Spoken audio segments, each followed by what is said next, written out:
Ich starte einmal, und zwar jetzt ein Puzzle, Uwe Janssen hat es schon vorhin erwähnt. Ein Puzzle ist auch die Bildgebung, das heißt die Sonographie, das machen ja auch gerne die Internisten.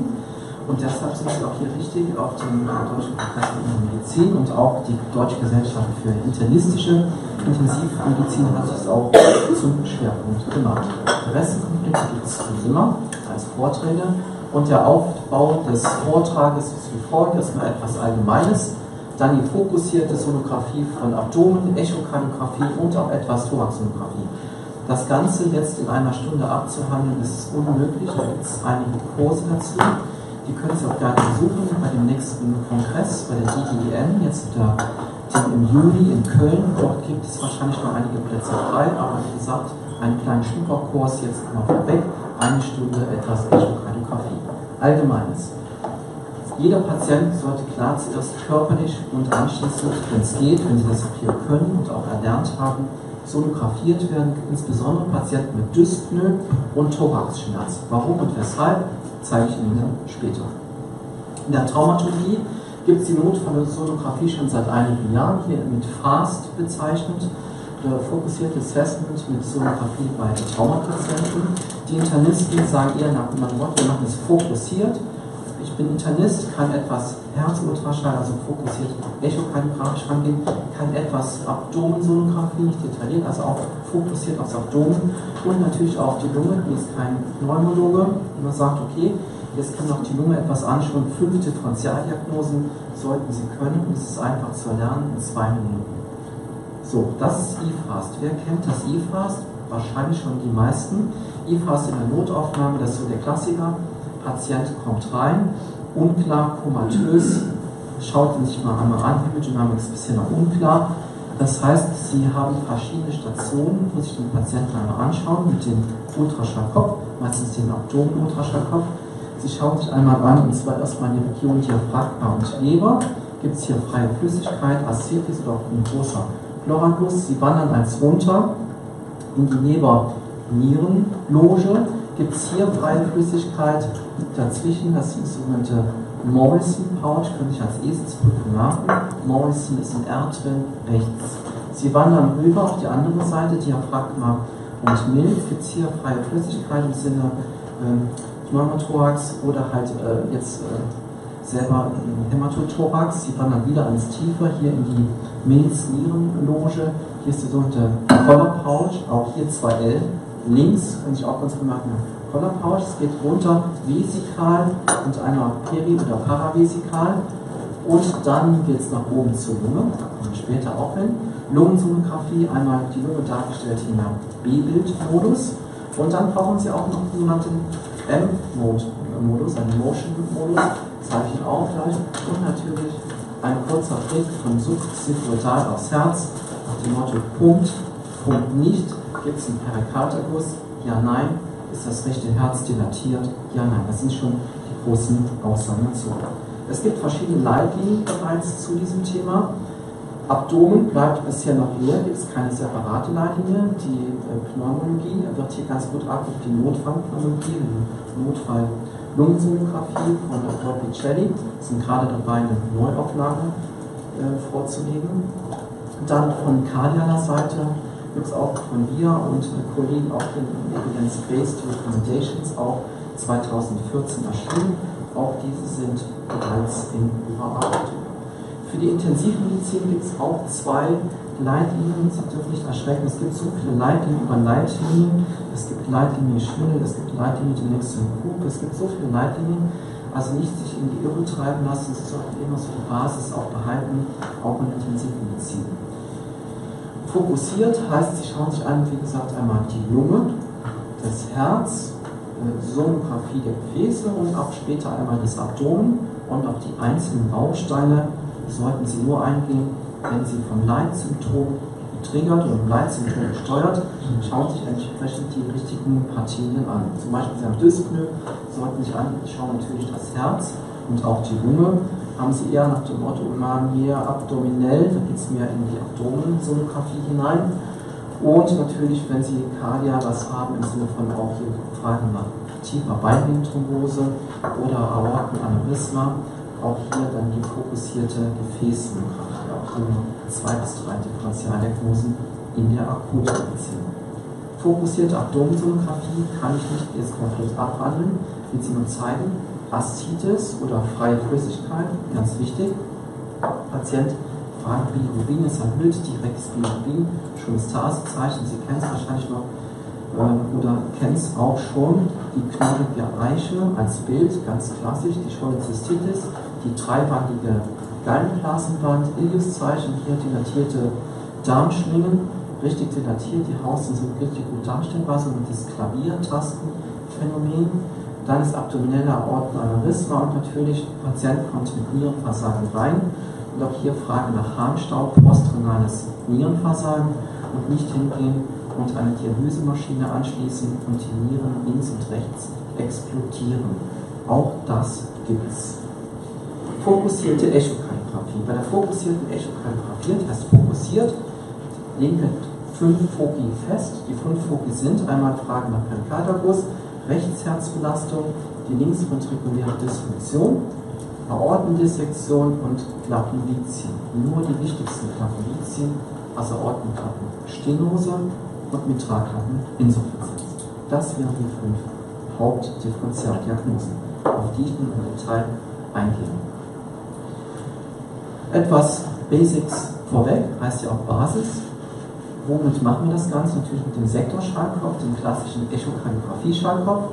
Sie können es im Notfall auch mit dem Abdomenschallkopf machen, von dem subxiphoidalen, aber nur eingeschränkt. Sie brauchen verschiedene Modi, die ihr schon kennt, das ist ganz gut. Wenn noch nicht, geht auch dort drauf ein. Einmal B-Mode, den Brightness Mode, dann den Farbdoppler für die Insuffizienz darzustellen, den CW, Continuous Wave Doppler, für die Aortenklappenstenose oder den systolischen pulmonalarteriellen Druck darzustellen. Tiefeneinstellung variiert, je nachdem 10 bis 15 bis maximal 20 cm und dann haben Sie verschiedene Anlotstellen. Die Anlotstellen sind variierend, aber die 3 wichtigsten sind einmal die parasternalen Anlotstellen, die parasternale kurze Achse, lange Achse, den apikalen 5 oder 4 Kammerblick und den subxiphoidalen und substernalen 4 Kammerblick, auf die ich im Detail eingehe. Parasternal lange Achse heißt, der Schallkopf parasternal, also neben dem Sternum, zeigt mit der Markierung zur rechten Schulter und haben Sie so einen Sagittalschnitt. Das heißt einmal der linke Vorhof, die Mitralklappe, der linke Ventrikel durch die Aortenklappe in der Aorta und oben drauf sitzt der rechte Ventrikel. Wenn Sie nun hingehen, diese Markierung auf die linke Schulter, also fast 90 Grad, dann gehen Sie in die parasternale kurze Achse. Die parasternale kurze Achse hat auch hier verschiedene Ebenen hier dargestellt, aber für Sie jetzt für eine Notfall-Akutsituation wäre diese Ebene ganz gut. Sie haben hier dargestellt den kreisrunden linken Ventrikel, die Mitralklappe hier dazwischen liegt, die papillaren Muskeln posterior, anterior, medial, und oben drauf gelegt hier an der Seite der rechte Ventrikel und jeder kann sich vorstellen, wenn es hier eine rechtsventrikuläre Belastung gibt, dann drückt der rechte Ventrikel hier Richtung Septum rüber und komprimiert den kreisrunden linken Ventrikel platt und Sie haben kein O, sondern Sie kriegen so ein D, sogenanntes D-Shape-Phänomen. Die nächste Ebene wäre der 4-Kammerblick, einmal von apikal, hier ist wunderbar dargestellt, apikal 4-Kammerblick mit der Aorta oder dem linksventrikulären Ausflusstrakt in der 5-Kammerblick. Und des Weiteren, für Sie der erste und wichtigste Blick wäre der subxiphoidale oder der substernale 4-Kammerblick und dann würde ich schon in die Pathologie einschreiten.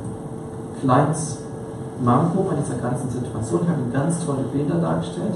Diese Person ist selber Kardiologe, ist schmal, ist athletisch.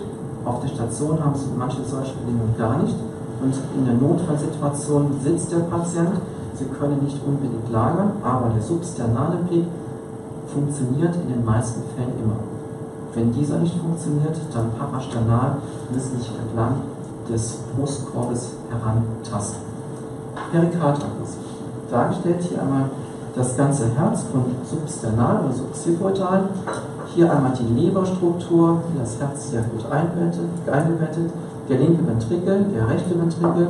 Der rechte Ventrikel ist sehr dünnwandig, wird hier durch diesen Perikarderguss Blut relativ komprimiert. Das heißt, der Patient wird jetzt auch zunehmend hämodynamisch schlechter. Perikarderguss haben Sie relativ gut im Blick. Und durch die Leber als Schallfenster sehen Sie das meistens auch relativ gut. Das heißt, beim Perikarderguss schauen Sie sich das rechte Herz an. Wird das rechte Herz komprimiert? Ja oder nein? Und wie ist die Hämodynamik? Jetzt kommt das große Thema Rechtsherzbelastung. Das ist ein relativ schwieriges Thema. Aber ich versuche Sie dann ein wenig durchzuschleusen. Rechtsherzbelastung, gibt es da Kriterien, quantitative Beurteilung und wie macht man es in der Praxis? Es gibt verschiedene Kriterien, und zwar morphologische Kriterien, es gibt hämodynamische Kriterien und funktionelle Kriterien. Morphologische Kriterien heißt, Sie schauen sich das Herz einmal an, im Vierkammerblick. Sie haben es hier gut dargestellt, Ihnen fällt direkt auf, mein Gott, nee, der Schallkopf ist nicht verdreht. Das ist das linke Herz und das ist das rechte Herz. Das rechte Herz hier morphologisch dargestellt, Sie sehen die basalen Diameter, das ist deutlich verbreitert, wer es ausmessen will. In der Notfallsituation ist es auf keinen Fall. Sie sehen auf einen Blick, das rechte Herz ist größer als das linke Herz. Die nächsten Parameter wären die hämodynamischen Kriterien bei einer Rechtsherzbelastung. Wenn Sie so eine Dilatation haben des rechten Herzens, dann haben Sie eine Gefügeldilatation und durch diese Gefügeldilatation können sich die Trikospidalklappenränder nicht mehr berühren und es resultiert eine große Trikospidalklappeninsuffizienz. Das heißt, jetzt legt man einen Farbdoppler über diese Trikospidalklappeninsuffizienz und versucht diese Fluxgeschwindigkeit zu bestimmen. Es kommt der CW-Doppler auch noch rein. Das heißt, Sie haben einmal B-Bild, Sie haben den Farbdoppler drin und den CW-Doppler. Der CW-Doppler wird durch den Jet des Trikospidalinsuffizienz-Jets durchgelegt. Und dann kriegen Sie solch ein Bild und dann bestimmen Sie die Maximalgeschwindigkeit. Das reicht für die Notfallsituation völlig aus. Es wurde noch früher berechnet, der systolische pulmonale Druck, aber für die Anfang und für die Basissituation reicht das vollkommen aus. Auch die neuen Leitlinien zur pulmonalen Hypertonie haben das ungeändert. Die Vmax, die Maximalgeschwindigkeit über der Trikospidalklappe des Refluxes, reicht hier aus. Normalerweise unter 2,8 und wenn Sie sehen, mein Gott, der ist ja über 3,4 oder abgerundet über 3,5, dann wissen Sie, da herrscht ein hoher Druck. Des Weiteren, Sie haben auch hier vorne eine Frage. Nur ganz kurz, wir haben ja neulich mal in der Klinik darüber diskutiert. Ich meine, beim CW-Doppler ist es völlig egal, wo dieser Kreis da auf dieser Linie liegt, oder? Also auf dieser Anloslinie, genau. Weil das eine kontinuierliche Messung auf allen Dingern ist. Vollkommen richtig. Okay. Das heißt, einfach diesen CW-Doppler ganz gerade durchlegen, wenn es geht, winkelgetreu, wäre natürlich ideal, aber für die Notfallsituation, Sie haben keine guten Schreibbedingungen, den CW-Doppler genau durch den Insuffizienz-Jet durchlegen und dann schauen, dass Sie die Maximalgeschwindigkeit hier abbilden können. Sie gehen mit dem Cursor hin, müssen Sie nicht unbedingt. Sie haben hier die Leiste, da steht auch schon Meter oder Zentimeter pro Sekunde, also Meter pro Sekunde. Und das ist markiert, also Meter pro Sekunde, nehmen Sie einfach durch, dann können Sie schon meistens direkt ablesen, ohne zu messen. Funktionelle Parameter, das heißt, Sie wollen sozusagen die Ejektionsfraktion bestimmen des rechten Herzens, können Sie ganz toll machen mit einer volumetrischen Untersuchung. In der Notfallsituation Blödsinn, MRT Blödsinn, also hat man sich als anderes Parameters angewandt, und zwar die sogenannte TAPSE, das ist die systolische vasoapikale Bewegung des Trikospidalklappenringes, und das messen Sie auch hier aus, das heißt, Sie gehen auch hier hin, wieder der Vierkammerblick und am Rand des Trikospidalklappenringes, hier einmal den sogenannten M-Mode durchlegen, das ist ein Motion Mode, und dann messen Sie die Motion, also die Bewegung, wo der hoch und runter geht, messen hier die Steigung oder hier den Unterschied, dann messen Sie den ab, wie viel ist das Ganze, hier mal dargestellt, 9 mm, ganz grobe Orientierung, größer gleich 17 mm, ist alles normal, also eine Hantelkontraktilität, ist ungefähr bei 10 mm, da können Sie ungefähr sagen, naja, die Ejektionsfraktion geschätzt, das sind alles Schätzungen, so ungefähr 30%. Das heißt, zusammengefasst, bei der Rechtsherzfunktionsüberprüfung bezüglich der Fragestellung Rechtsherzbelastung benötigen Sie morphologische Kriterien, RV größer LV, hämodynamische Kriterien, wie dargestellt, Ihre Fluxgeschwindigkeit oder den Vmax über die Trikospidalklappe und zum anderen die sogenannte TAPS. Das reicht für die Notfall- und Akutmedizin vorerst völlig aus. LV-Dysfunktion, linksventrikuläre Parameter, müssen das alles ausmessen nach Tyson, nach Simpson? Nein, das ist auf keinen Fall. Es reicht völlig aus, eine Notfallsituation mit dem Auge abzuschätzen. Punkt der linke Ventrikel gut oder Punkt eher schlecht. Sie sollten vorher auf jeden Fall etwas auch an echokardiografischen Bildern gesehen haben, sonst können Sie ja keine Einschätzung sich denn erlauben, aber zumindest sagen, der linke Ventrikel Punkt, Punkt nicht. Wenn Sie dann reifer sind, ja, Punkt ist gut, ist erhalten, Punkt sehr schlecht und mittelgrad. Und wenn Sie dann fortgeschritten sind, können Sie auch noch die Ektionsfraktion bestimmen. Klappenvizien, auch ein zunehmendes Thema, weil die Bevölkerung älter wird. Häufigste Klappenerkrankung, deshalb gibt es auch so viele TAVI-Zentren, sind natürlich die Aortenklappenstenose und es wird fleißig geklippt, die Weltmeister mit Tragklappeninsuffizienz. Die Patienten, das hat man früher eher weniger, dekompensierte Klappenvizien, treten teilweise zum allerersten Mal auf. Wir hatten jetzt einen ganz verrückten Fall, da war natürlich alle bei der DGK, keine Kardiologen überall, bin zu Hause geblieben. Patientin nach Sektion dekompensiert mit einer hochgradigen Tragklappenstenose aus einem bestimmten Land auch, natürlich rheumatischer Genese, auch die müssen sie auch diese Klappensprengung vollziehen. Die Tragklappeninsuffizienz und Aortenklappenstenose, wie gesagt, sind zwei wichtige Vizien. Sie hören auf den erbschen Punkt, Sie hören ein lautes Systolikum und dann schauen Sie sich einmal die Klappenvizien an. Anhand der Aortenklappenstenose möchte ich das Ganze noch kurz demonstrieren. Sie haben einmal jetzt kommt der apikale 5-Kammerblick hier dargestellt. Und wenn Sie den apikalen 5-Kammerblick dann haben, ist etwas schlecht hier dargestellt, dann links einmal auch jetzt hier wieder diesen CW-Doppler durch die Aortenklappe hindurch und auch hier wie bei der Trikospidalklappeninsuffizienz messen Sie die Maximalgeschwindigkeit dieses Druckgradienten. Und wenn die größer als 4 Meter pro Sekunde ist, dann haben wir eine höchstgradige Aortenklappenstenose vorliegen. Wenn denn auch die Hämodynamik sehr, sehr schlecht ist, der Patient auch hochgradig verniedrigt ist, wird auch dieser Patient valvuloplastiert. Die Klappe an sich, wenn Sie dann schauen, ist meistens sehr verkalkt. Da sehen Sie auch schon die Kalkspannen richtig hervortreten. Wie gesagt, die hämodynamische Beurteilung anhand der maximalen Flussgeschwindigkeit, das ist für Sie das allerwichtigste Kriterium. Dann schreiten wir weiter fort. Sie sehen jetzt eine ganze Menge. Wir schreiten fort zur Sonographie der großen Gefäße. Aorta und die inferiore Vena cava, die wir auch schon vorhin hatten bei der Hämodynamik. Einmal die Aorta. Die Aorta, Sie wissen, die Aorta liegt auf der linken Seite und die Cava auf der rechten Seite positioniert. Und Sie schauen sich das Ganze mit natürlich dem Abdomenschallkopf an. Sie beginnen von subxiphoidal und ziehen den Schallkopf runter, vorausgesetzt es liegt kein adipöser, mit Tourismus bedeckter Bauch vor, sonst sehen Sie da auch wenig. Aber ansonsten beginnen Sie von subxiphoidal und ziehen den Schallkopf nach unten.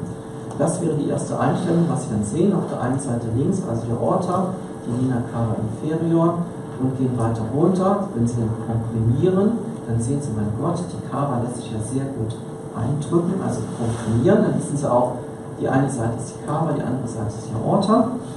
Und wenn Sie dann auf einmal auf sowas landen, oh Gott, ein großes Teil da, ein großes Osterei versteckt im Bauch, dann wissen wir, Gott, Aortenaneurysma, ja, das Wahrvolumen, das Falschvolumen hier einmal dargestellt. Und jetzt fragt man sich, na Gott, wo ist denn Vena cava? Haben wir noch vorhin alles so schön gesehen und gelernt.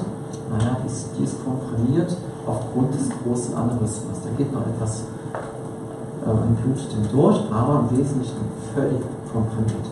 Aortenaneurysma, das Sie mal Zahlenwerte gehört haben, Aorta abdominalis größer 30 mm, Aorta thoracalis, die Aorta ascendens größer gleich 50 mm, die Descendens größer gleich 40 mm. Und dann wiederhole ich nochmal etwas, was auch der Professor Janssen schon vorgestellt hat. Das war die Vena cava inferior, wie man das Ganze nochmal misst und darstellt.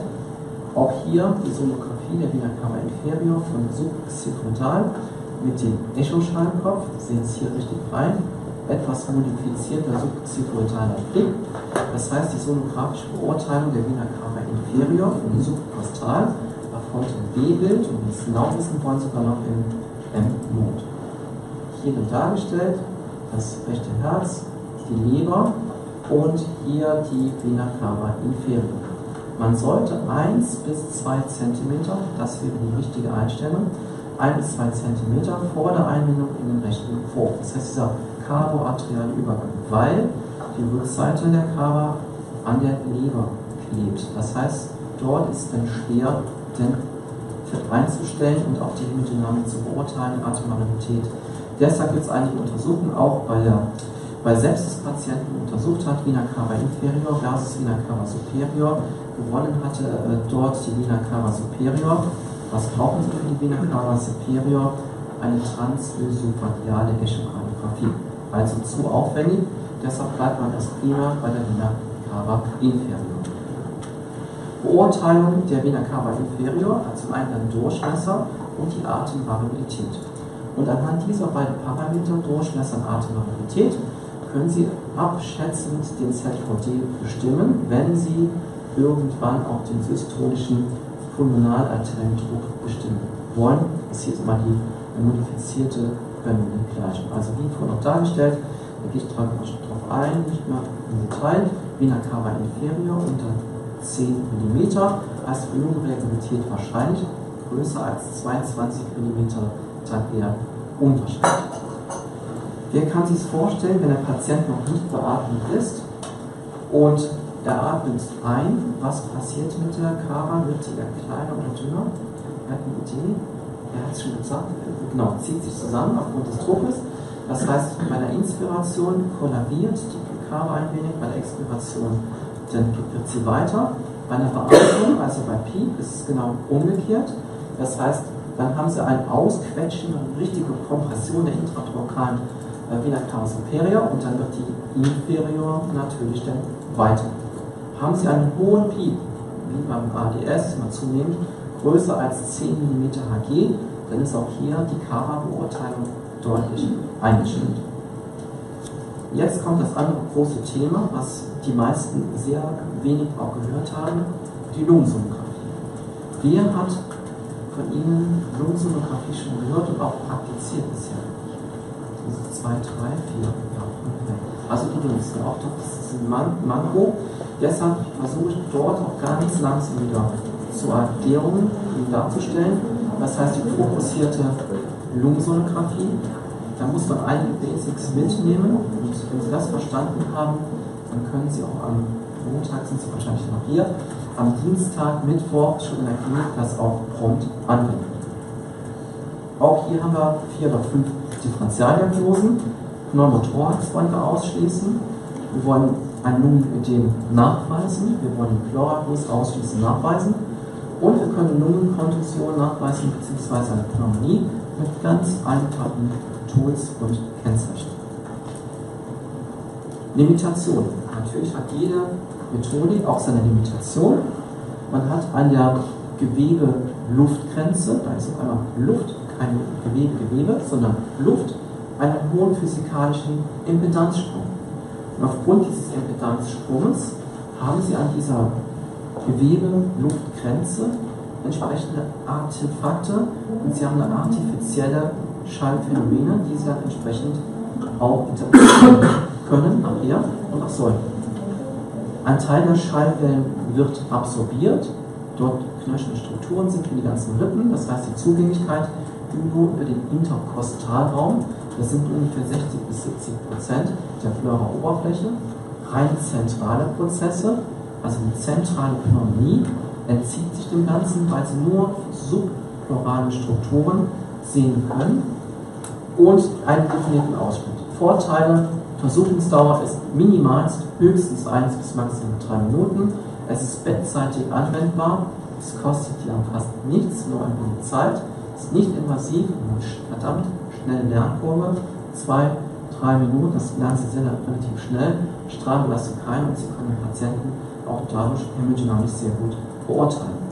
Also es gibt verschiedene Schallphänomene, die ich erstmal demonstrieren möchte. Und zwar abhängig, wie viel Luft und wie viel Wasser denn aktuell in der Lunge vorliegt. Haben Sie sehr viel Luft vorliegen, das heißt die normalen Pfund, dann haben Sie auch sehr viele artifizielle Schallphänomene. Kommt zunehmend Wasser in das Lungengewebe hinein oder ins alveoläre oder das interstitielle Compartment, dann wird die Lunge immer mehr dichter, es kommen mehr Linien hervor und bis sie dann ganz kompakt ist. Wie untersuchen Sie den Patienten? Es gibt auch hier verschiedene Möglichkeiten mit verschiedenen Schallköpfen. Für mich der beste Schallkopf ist immer noch der Sektorschallkopf, weil Sie zum einen das Herz mit beurteilen können und es gleichzeitig auch umschwenken können auf die Lunge. Und wenn Sie ins Detail hinein wollen, das heißt sehr nahe Oberflächenstrukturen abbilden möchten, dann müssen Sie auf den Linearschallkopf übergehen. Das heißt, da haben Sie ein sehr gutes axiales Auflösungsvermögen. Wie sieht die Lunge denn aus, wenn wir es im Querbildmodus darstellen? Und zwar so. Sie legen den Schallkopf über zwei Rippen drüber, also senkrecht. Sie haben die obere Rippe, die untere Rippe. Sie haben hier die Cutis, die Subcutis, die Interkostalmuskulatur. Das weiß hier, die weiße, helle Linie, das ist die Pleuralinie, wo Pleura visceralis und Pleura parietalis übereinander laufen. Ich habe jetzt kein bewegtes Bild dabei, aber wenn Sie sich das einmal so einstellen, und zwar mit einer Einschränkung, ich habe es richtig da eingestellt, von 7 bis 9 cm, also nicht tiefer, nicht mit dem Echoschallkopf, mit 15, das heißt, Sie wollen die Oberfläche darstellen, 7 cm, jetzt mal noch 9, dann sehen Sie die Pleuralinie, und wenn Sie die Pleuralinie sich ein bisschen genau angucken, das variiert hin und her, das ist so, als wenn Sie eine Ameisenstraße hätten. Was denkt man, Gott, da oben laufen ja Ameisen rum, und das ist dann die sogenannte Pleuralinie. Sie haben wie auch beim Gallenstein entsprechend auch hier die knöchernden Strukturen im dorsalen Schallschachten, auf der anderen Seite auch, und das wäre ein normales B-Bild bei einer ganz normalen, gesunden Lunge.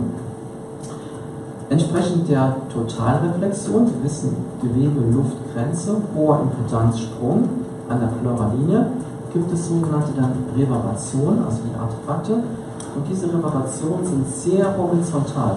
Erste horizontale, zweite, dritte, vierte Linie. Früher nannte man die A-Linie, man nennt es heute einfach Reverberationen. Das gehört dazu, das sind ganz normale Schallphänomene, aber artifizieller Natur. Wenn ich das jetzt im M-Mode darstelle, das heißt, jetzt gehen Sie hin an den B-Mode und legen genau hier mitten durch den sogenannten M-Strahl, Motion-Strahl. Dann haben Sie ein solches Bild.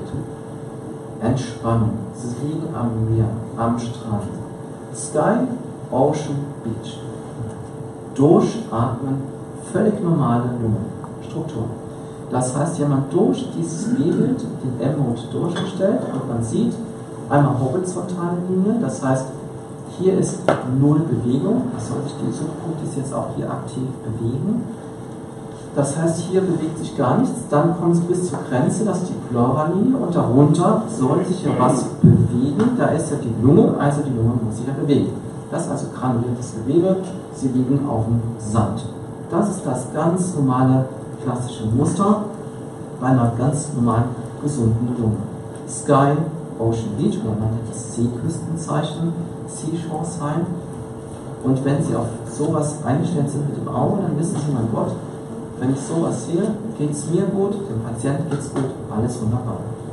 Jetzt wechseln wir vom Seeküstenzeichen auf das Stratosphärezeichen. Nächster Patient, hier dargestellt ist der gleiche Patient. Der Trappe wird es auch nachweisen, das gleiche EKG. Auf der einen Seite ist die rechte Hemithorax, ist die ganz normale gesunde Lunge. Ich habe hier die horizontale Linie, die Pleuralinie. Dazwischen sehen Sie abends so solche Streifen, das heißt EKG abhängig, deswegen werden die Herzkontraktionen übertragen, die Kontraktion auf die Lungenstruktur selber, nennt man dann Lungenpuls. Und dann schauen Sie einmal auf die andere Seite, mein Gott, da ist nichts Entspannung, keine Seeküste, sondern wie auf im Supermarkt der Schokolade hinten drauf ein Barcode-Muster.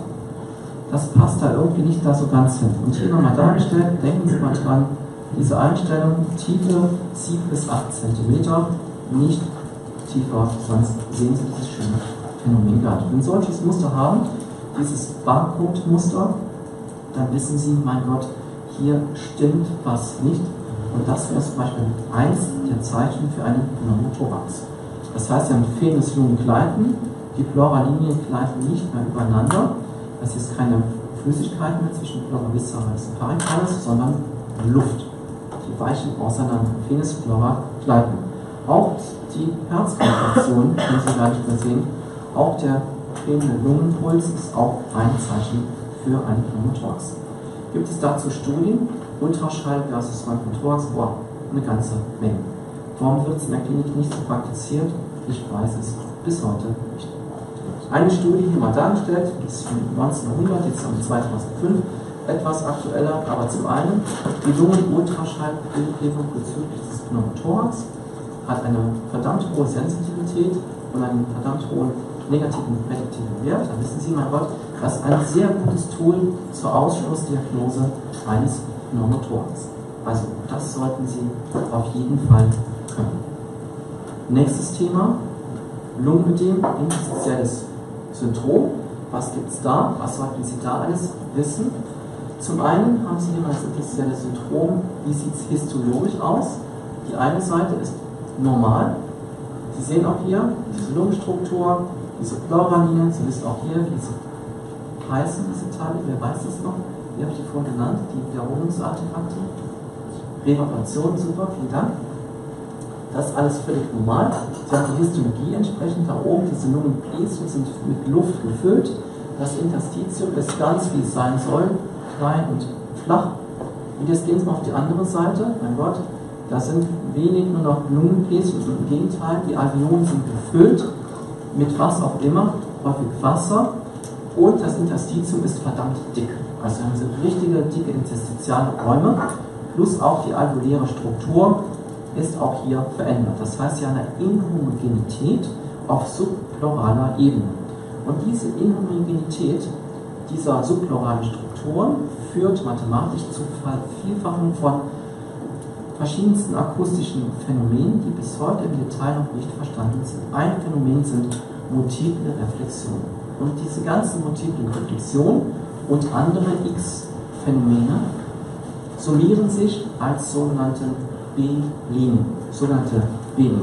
Das heißt, von der Pleuralinie ausgehende Linien, die bis zum Bildschirmrand reichen und atemsynchron mitgehen. Das wären die ganz klassischen Pleuralinien. Wie sieht das aus, wenn Sie das richtig extrem viel haben, zum Beispiel Patienten mit Lungenödem? Dann haben Sie auch hier von der Pleuralinie ausgehende vertikale Linien, die bis zum Bildschirmrande reichen. Das heißt, hier mal dargestellt, Pleuralinie hier, die ganzen B-Linien. Wenn Sie mehr als 3 B-Linien haben, größer der 3, pro Interkostalraum und das auch noch auf beiden Seiten, das heißt bilateral, multiple B-Linien, dann ist das bis zum Beweis des Gegenteils ein interstitielles Syndrom. Jetzt die Frage, kardial, nicht kardial, also pneumogen, Vertimitrin, wir kriegen das raus, ganz schnell, akut. Sie könnten den Patienten jetzt, wenn Sie sagen, mein Gott, ich habe auch einen Herzmittelschalt, es liegt eine linksventrikuläre Dysfunktion vor, abgeschätzte Ejektionsfraktion vielleicht von 20%. Sie sehen bilateral auf beiden Seiten dieses ganz klassische Bild, geben ihm dem Patienten 60, 80, 120 Lasigs, ich schaue eine Stunde später nach und die B-Linien sind fast mehr als halbiert. Dann wissen Sie, mein Gott, das ist eindeutig kardial. Jetzt gibt es aber noch eine zweite Differenzierung, nach dem Motto, das könnte ja ein Patient sein, der zu Hause schon ein paar Tage gelegen ist, kardial dekompensiert und jetzt auch schon ein Infekt drauf gesetzt ist, so die kardiale Stauungspneumonie. Das ist auch gar nicht so ohne. Da gibt es einen ganz klassischen Trick. Und zwar, jetzt brauchen Sie wieder den M-Mode. Jetzt gehen Sie hin und legen einen M-Mode-Strahl, wie vorhin auch gehabt, durch diese Lungenstruktur, durch diese Pleuralinie. Und dann sehen Sie eventuell so ein Muster. Das heißt, die Pleuralinie geht durchgehend, kontinuierlich oder diskontinuierlich fragmentiert. Wenn Sie das sehen, viele B-Linien plus M-Node, eine durchgehende Pleuralinie, ist es mit einer hohen Wahrscheinlichkeit kardialer Genese. Ist es fragmentiert, also die Pneumonie ist schon fortgeschritten, dann geht sie auch fortgeschritten bis nach subpleural und involviert natürlich auch die Pleura, Pleuritis etc. Das heißt, eine defragmentierte Pleuralinie, auch mit einer hohen Wahrscheinlichkeit, spricht das für eine pulmonale Genese der B. Jetzt kommen wir noch zum Pleuragus, das kennen Sie auch alle, da brauche ich gar nicht viel zu sagen, hier dargestellt, Pleuragus. Hier sehen Sie einmal die Kompressionsarterilektase, richtig komprimiert. Klar, die Lungensonographie, damit ist die Lungensonographie erst etabliert worden. Und zum Schluss möchte ich noch ganz kurz eingehen auf die Pneumonie, damit Sie auch nochmal gesehen haben, wie sieht das denn aus bei einer Pneumonie. Bei einer Pneumonie geht da sehr viel Flüssigkeit oder interstitielles Gewebe, Inflammationsgewebe in die Lunge hinein. Das heißt, der Wassergehalt der Lunge wird sehr mehr und die Luft wird fast verdrängt und eingeschlossen und Sie haben eine kompakte Lunge. So sieht das aus. Einmal hier dargestellt. Hier einmal die Leberstruktur, dann sehen Sie hier das Diaphragma nochmal und hier die sehr kompakte Lungenstruktur. Nochmal ganz zurück in die Pathologie. Sie kennen das vielleicht schon aus der Pathologie. 5., 6. Semester.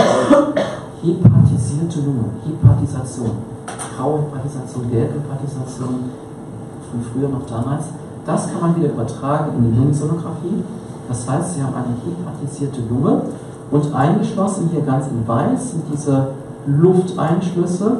Man nennt das dann auch Aerobronchogramm und das ist der eindeutige Beweis für eine kompakte Lobär oder was auch immer Pneumonie.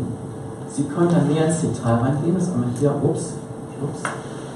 ins Detail reingehen und das heißt die Oberflächenstruktur sich auch näher angucken. Das heißt, Sie sehen auch hier, ja, die Pneumonie geht ja meistens einher mit einem Begleit-Pleuraerguss. Und wenn Sie hier schauen, dieser Begleit-Pleuraerguss, da sehen Sie hier oben drüber auch, wie die Lunge sehr zerfranst ist. Und dann sehen Sie noch im Detail, wenn Sie noch weiter hineinschauen, dann sehen Sie die Bronchioli, wie die gefüllt sind mit Flüssigkeit. Das heißt, Sie haben ein Fluidobronchogramm, aber das überwiegt meistens ein Aerobronchogramm. Und das ist auch bis zum Beweis des Gegenteils ein klassisches Diagnostikum zur Sonographie der Diagnose Pneumonie. Ups, da gibt es eine Frage. Ist dieses Aerobronchogramm obligat für die Pneumonie? Weil so eine ähnliche Konfiguration der Lunge sieht man ja auch relativ häufig, wenn die auslaufen oder große Pleuraergüsse haben und dann die basalen Lungenanteile komprimiert werden. Gibt es eine Möglichkeit, das genau zu unterscheiden, ob das jetzt einfach Kompressionsarterilektase ist oder Pneumonie? Ja, das können Sie sich selber beantworten. Wo ist am meisten Luft drin? Bei der Pneumonie oder bei der Kompressionsarterie? Kompression heißt, Sie komprimieren die Lunge und die Luft wird rausgequetscht. Das heißt, da haben Sie weniger solche Lufteinschlüsse. Ganz logisch. Aber das heißt, also genau, wenn ich die sehe, dann kann ich mir relativ sicher sein, dass das eher eine Pneumonie ist und dass der Erguss vielleicht. Ja, man weiß ja nie, ob in der Kompressionsarteriolitase auch noch Inflammation mit drin steckt. Das würde ich von den klinischen Parametern auch gut abhängig machen. Aber im Großen und Ganzen bei einer Kompressionsarteriolitase, wie es gerade schon sagt, wird die Luft überwiegend rausgepresst und da sehen Sie weniger Lufteinschlüsse im Gegensatz zur ganz klassischen Pneumonie. Dort haben Sie sehr viele Lufteinschlüsse. An dieser Stelle würde ich sagen, auch sehr pünktlich, würde ich auch sagen, ganz lieben Dank. Wenn Sie Fragen haben, schießen Sie los.